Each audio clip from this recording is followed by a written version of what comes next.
Welcome back to BHP University. My name is Cassie, and today I will be taking apart the Golden LiteRider Envy. To do so, we want to unplug the joystick and unhook the cord from the side. Go ahead and sit it on the ground, and then we're going to take the seat off. Fold the back down, grab the center and the back hitch and lift straight up. Sit it to the side. The battery pack will come out next. You just grab it, give it a good little tug, and it will slide out. Then we're going to release the back wheels from the front. You're going to grab the release here and lift up, and then pull up on the post here. Here's the LiteRider into 4 pieces.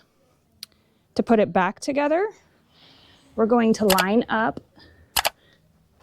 the wheels here. Once it's lined up, you can lift up on the release and push down. It will snap back together.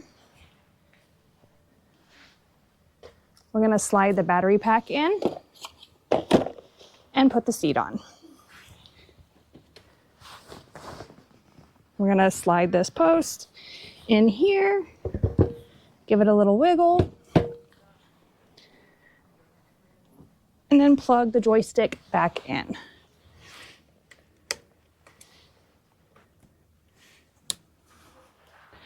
This is the Golden LiteRider Envy. If you liked our channel, go ahead and subscribe. Thank you.